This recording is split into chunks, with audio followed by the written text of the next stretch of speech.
What's up? This is Henry from Hammerhead, and you are listening to the Brutally Delicious Podcast. The Brutally Delicious Podcast. The Brutally Delicious Podcast. The Brutally Delicious Podcast.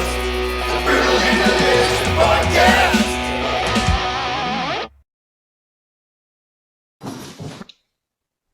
Hello. How you doing? Good. How are you? Sorry, my dog is barking. I'm just going to give him a second to... No worries at all. They've been quiet all day, and then you get on the line, and they're going to start barking like crazy. Mine's the same way. Quiet. Where are you located? Kansas City. Oh, okay. Okay, so yeah. Is it super, super wicked cold there now? It was. It just changed like yesterday. It was freezing for 2 weeks, and now it's all good. Oh, nice. Yeah. Lots of snow or not at all? Not a lot. Not a lot. In January, no. Just freezing. What about you? Where are you?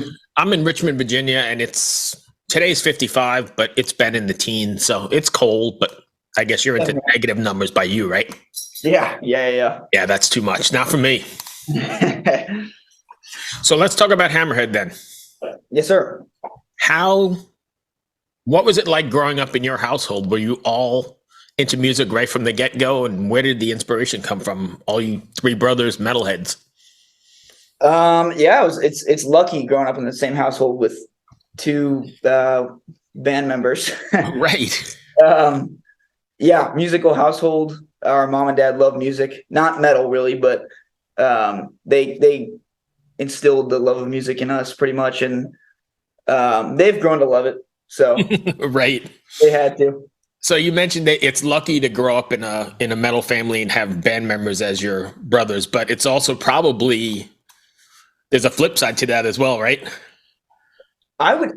It might seem that way, but I would say there's not really a downside because you can, we never had to spend time looking for bandmates, and also we can be straight up with each other. I know a lot of bands, pretty much every band who's not super close has to compromise on a lot of stuff. We get in a lot of fights, but it's over in 5 minutes, which is super productive. Yeah, at least creatively.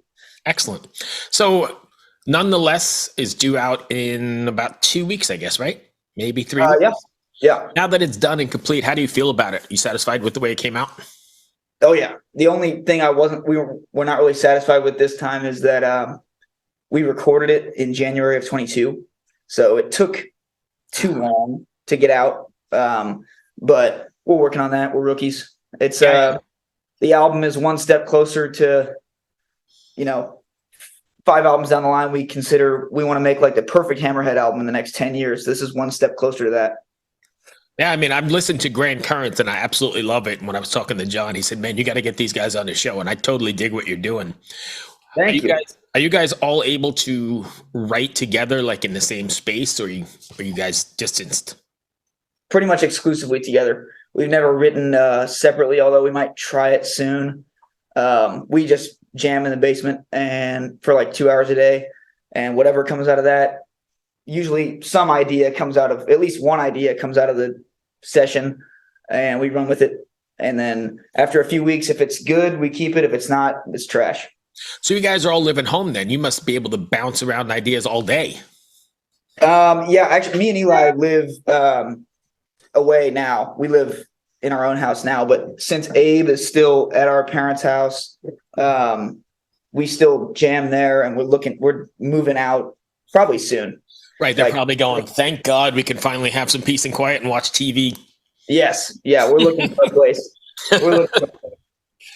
Are you guys all equal participants in the writing? Yeah. It wasn't that way until probably 2 years ago. Me and Eli, the drummer, the two oldest, were the main writers, and now Abe is straight up. He's equal, like as of 2 years ago, probably. Oh, that's great. So you said he's older. Well, you guys are older, but what? We're talking about by minutes, right? Pretty much, yeah. Abe is 16, Eli's 18, I'm 21. So me and Eli have been the creative guys in the band for most of the time, but then 2 years ago, Abe, became an equal in that sense. That's great. So when you guys are writing, I don't know if this applies to Hammerhead, but are you writing music for like what it's going to sound like on the stage? Kind of. It usually there's like very few songs that don't translate, I think, to the stage well, but that's kind of I guess mostly I would agree with that. Yeah, they mostly translate to the stage. Yeah. Do you ever find it difficult translating a song that you've written, or too many tracks, too many parts, too many something too technical to translate that onto the stage? It's not usually too technical. It's usually, at least for now, we can play all of our songs live fully. Like we always make sure that's a caveat for it being on the record, you know? Right. But it's usually because we only have a 30 to 40 minute set. And when you have 30 to 40 minutes, it's all like we make sure it's all pummeling stuff. It's not like we don't have time to do a slow 8-minute song. Right. No lighting, no ballads with the lighter. Yeah, none of that shit. It's just we'll do that later when we have like an hour or more. But right now it's all fast shit. So just come out, make a statement, beat the shit out of them, and move on. Pretty much. Let them know you were there. Yeah. Is there something you want your fans to take away from after listening to a Hammerhedd album, or nonetheless, more specifically? I'd say if I usually like to give them context, like I said, this is one step closer to the album we're trying to achieve in the next 10 years or 15 years of Hammerhedd. So if you dig what we're going for, the vision we have, stick with us because it'll happen. We'll give you an album every year and a half and it'll be better every time. That's great. And I know you mentioned sets, 45-minute sets or whatever. Are you planning on taking this live? Have you already, or? We've been playing the songs. We've been playing most of Nonetheless on last year. We were playing live. And we're planning on doing, a lot of shows this year. 2 are announced thus far, but this summer we're going to be everywhere. Cool. So when this record comes out, are you going to be one of those guys that looks for it in the record stores? Me personally? Yeah. I don't know. We thought about doing like a show at a record store locally to release it, like a short show. I don't know if that's going to happen, but Abe is a record store guy. I don't really collect records like he does. Mm-hmm. He might do it though. I mean, because I imagine the thrill of seeing, a final product on a shelf for the public is probably unbelievable. I can't wait to get it in my hands. I think we get the record in our hands this week. Oh, so that's nice. Yeah, I can't wait. And they're printing vinyl? Yeah. Yep. Vinyl for the people who pre-ordered and the people who order. If you order right now, it'll be at your doorstep release day. That's beautiful. I forgot what I was going to just ask you. What do you see? What do you guys have next for Hammerhedd? I know you're finishing up tour plans or finishing up some show plans, but you continuing to write music? How does that work for you guys? Yeah, the cycle's never end. Sorry, my dog is barking real quick. One second. I have the same problem, so no worries. He's an idiot. Sorry about that.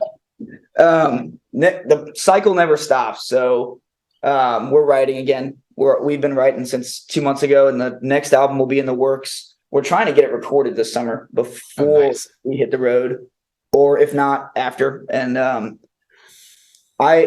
hopefully the process from when we get in the studio next time to release day is shorter. So I'd love to have another one out in 2024, nice, for the summer of 2024. So don't take this the wrong way, but you guys are quite young. So where do you, without a lot of life experience, where do you draw your inspiration from when writing music, especially heavy music like this? I would agree. It grows like our, you can definitely see our trajectory of the bands we've been into over the years. If you've listened to the first EP and then the last album, we pull from what we like. So we'll never claim to be totally original. I don't think a lot of bands are totally original. Fair enough. Our influences, you can hear them change over the years. They're all metal and some not metal. But we pull from what we like, basically. What we want to hear is what we write. Right. So everybody's got their gateway band, right? The band that got you into heavy music, maybe not necessarily metal, but harder stuff. For me, it was, Ozzy Osbourne's Diary of a Madman, and I can clearly remember the day. But what was your gateway into metal? Yeah, our first, me and Eli and Abe's first gateway was Master of Puppets by Metallica. Before that, we were listening to tons of Rush and Led Zeppelin and Boston and all those bands. We still do. My gateway into like heavier music was first Gojira, then Meshuggah, Tool, Opeth, all those bands. Right. Yeah, a couple of gateways. That's beautiful. Yeah, and once it gets you, it doesn't let you go. Absolutely, still hooked. Yep, and you probably will be forever. Yeah. But that's great though, because the music community, especially the heavier music community, is very multi-generational. I mean, you got people my age, your age, my son's age, and everywhere in between. And you go to these shows and everyone's there. It's awesome. That's what we love about it. It's fun to play those kind of shows. Yeah, I mean, and I imagine you've got people like me bringing their kids to see you that are right about your age or even younger. It's great. Oh yeah, tons of it. We love that. That's so cool. I don't think you see that in any other music genre. Not as much. Definitely not as much. I agree. So what else do you have planned after that? And you got, the tour plans or whatever, but what's next? Album, and then we got some ideas for how we want to release the next album differently.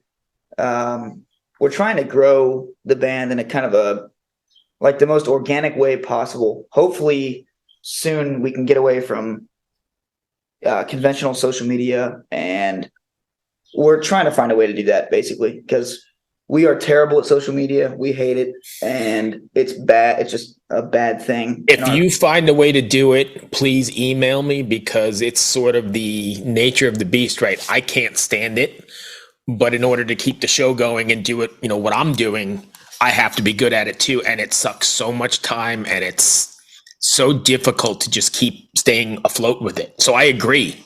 It is the worst. I agree. But it's also a necessary evil, right? Because you got to do it. That's what everybody says. So we devote a lot of time right now to figuring out plans of action, marketing plans of action that don't involve social media. And if we can crack the code, which it seems like everybody agrees is a necessary evil, and that's what it is for us right now. But if we can become self-sustaining with no social media, that's the dream. It just sucks. Oh my God. And it's a time suck. There's so many things I need to be doing and working on and fine tuning. And I'm finding myself, up late or wasting time during the day, checking messages and keeping up with stuff. And because if you don't in this culture, people move on. They have zero attention span. I know. That's another thing. I guess metal fans, I think there's a big portion of metal fans who have a long attention span, with the longer songs. Longer than normal, yes. Yeah, album structure. So I think it's a good market to be in already, especially because our songs are just longer in general. Right.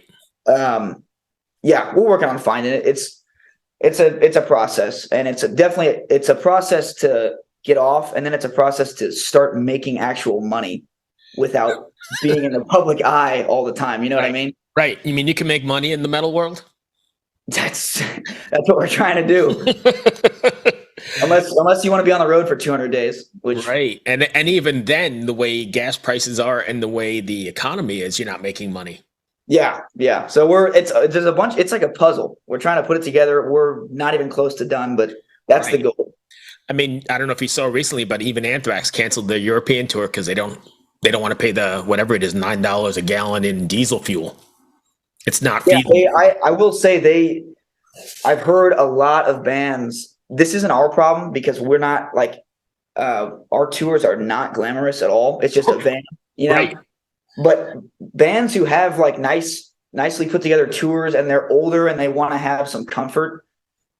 If my management and if I was older and they were like, we can't afford any of that, I'd be like, I don't even want to go then. Right. I've been doing this for 30 years. Why would I do that? Why would I hop in a van? Yeah, no way. Yeah, not going backwards for sure.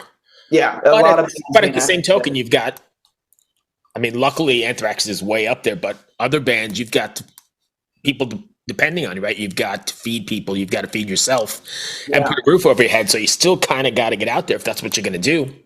if they can afford to cancel it and still, make a living. Right. They're probably doing quite all right. Sure they can, which is cool. I agree with them. I mean, going down in lifestyle on tour after you've done this for 35 years doesn't make sense. Makes no sense. Sweet. So if fans want to find you guys, can you drop your socials and all that fun stuff? Yeah, on YouTube it's just Hammerhead, and Instagram Hammerhead KC. Those are the two main ones. The other And ones, it's HEDD for those. yeah, Hammer HEDD. Sorry about you're No, right. that's fine. HEDDKC, right? Yep. Okay. Instagram, YouTube, main ones, or the website. All right, cool. And did I miss anything that you wanted to cover? Because that was the end of my notes. No, all good. That's all. Yeah. I know we meandered a little bit, but I kind of like to just talk. So Same here. I'm down to talk anytime. sweet. I appreciate you taking the time, man. I really do dig what you do. And John was right. You seem like nice guys. I hope it works out for you. Thank you very much. We appreciate I appreciate you having me on. Absolutely. Anytime. And I hope to hear more stuff from you. And, in the future, you want to talk again, hit John up or hit me up. I'm all down. Would love to. Thank you so much. Be well, my friend. Have a good one. Take care. Bye.